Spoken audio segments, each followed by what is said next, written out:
What's up, everybody? Welcome to Podcast Now. I'm Alex, and in this video, I want to talk about the Texas Chainsaw Massacre preview event that a couple different sites got to do. They did like a write-up piece on it, as well as some video. I didn't know about the video at first, but I want to talk about what they said and what they showed. And I do want to thank Amit, and hopefully I'm saying that right, or Amit, on my channel. He had told me yesterday, hey, did you check this out? Did you see that they did it? And wanted to know my thoughts. So thank you very much for, letting me know this was happening. This game looks awesome. I've been on this game's side since it was first announced. I've tried to cover it at every junction, even though, I'm not invited to any of these events. I try to, pick up the pieces once the events are done. But no, the event, from what we saw, looks really good. So here's what I kind of gathered, right? They allowed journalists to play, I believe it sounded like half a dozen matches, so about 6-7 matches, and then the footage used, the footage you're actually seeing even say right now, it's the same footage no matter what. If you go to GameSpot, you go to IGN, you go anywhere else, it's the same gameplay. So that must have been provided by Gun Media and not by them. They were able to just play it on their own. It looks incredible. So we get a little bit more details in terms of who we're going to be playing as, right? The characters of the family and how they operate. Obviously, Leatherface being very big and slow, but you can kind of speed him up if you turn the chainsaw off. We see a lot more of the map. We see, I would say, really, if you look at the actual gameplay, you see everything on the screen, right? You can see the grandfather, almost like a meter that's building up with him, which we know that if you feed him blood, he basically acts as a sonar device where he just kind of locates where all the survivors are at any given time.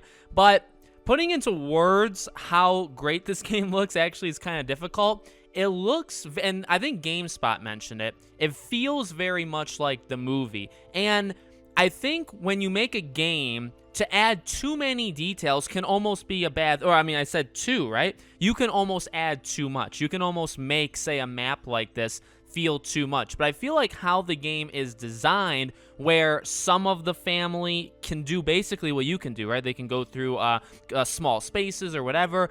They can, lock you out of doors. They can unlock doors by busting through them, basically like Leatherface, right?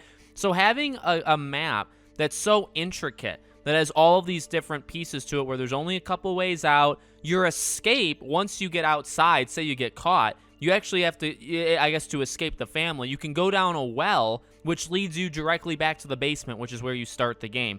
That's also interesting, too. Your starting spot in this map is the exact same no matter what. You all start in the basement, and then you have to go up from there. And I believe they said there's only a couple different ways out of the basement. I think you can unlock one more if you get to the top floor, and then you unlock basically a third or fourth exit out of the basement. So it seems, I will say this, though, it seems pretty difficult to win as the survivors. The gameplay that you see that's provided by them is very much favoring the family, right?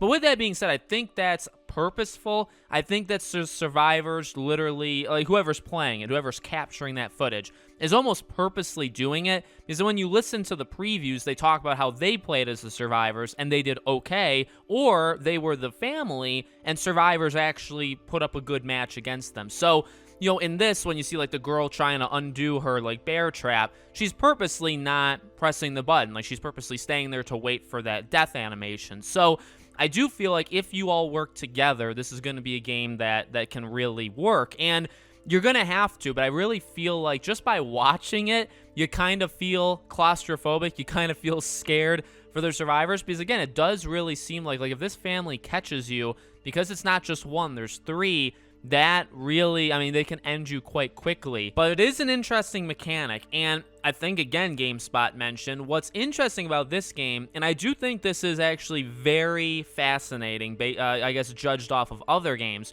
when you play like Predator Hunting Grounds or Friday the 13th or even Dead by Daylight, because you're only facing one killer, you kind of get a sense immediately the kind of killer they're going to be.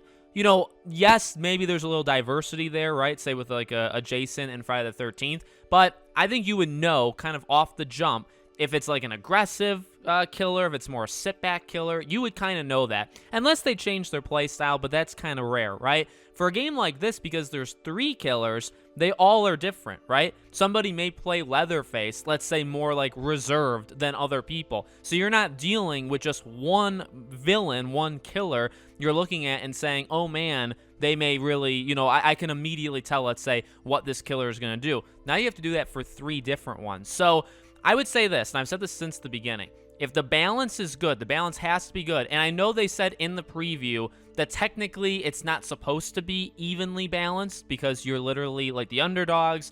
Yes, it's 4v3, but like as the survivors, you have a tougher time. Like that's the whole point. That's why it's asymmetrical, which I do understand. But with that being said, there is still, if they want to say there's no balance, there still is balance. Because if this game comes out and the survivors are consistently, like statistically as well, getting destroyed by the killers, that is not a balanced game, because that makes one side more favored to play as. That will ruin the servers, that'll ruin the playing experience. So I get it. These kids, these teenagers are not supposed to be able to kill Leatherface. I understand that. But since the beginning, I have kind of been worried about 3 different killers versus 4, because that's a lot of killers. And, you know, Leatherface can one-hit kill you. You have to time it because he can not one-hit kill you. Other characters won't one-hit kill you. So there is a little balance there that's okay. But it is going to be interesting as long as they nail that. The atmosphere of this game is maybe one of the best I've ever seen in my life. And this is just from watching videos. I mean, yeah, it could be different playing it, but it actually sounds like it's even better playing it. That when these people that were able to play the game, one of them even said, like, when you're in the house and you just hear, like, the chainsaw rev up, like, it just puts the fear of God into you, where it's like, oh, I'm done. You know, like it. And I believe that. I really believe that, because it does seem, again, it's claustrophobic. They do a really good job in the gameplay of kind of showing that, where you're going through like this small crack, or you're going through a door and you're closing it, but Leatherface is right behind you, and the only thing slowing him down is that he has to like hold the button, right, to like destroy some barriers, but you're like still right in front of him. And they're narrow hallways. There's not too many places to go. There's traps everywhere. There's things that let them know where you are everywhere. And so you have to be very, very careful. So there is a balance there, but it looks so good. It really, this could be, and I've always hoped it would be, the best of all of the, I know they didn't make all of the games, but if it's better than Friday the 13th, Ghostbusters, which is coming out in a few weeks, right? All of these games, Predator, then I'm going to be very happy, and I'm rooting for it to do that. So let me know what you guys think in the comments. Make sure you guys are subscribed, bell icon turned on so you know when all these videos go up, and I hope to see you all on the next one.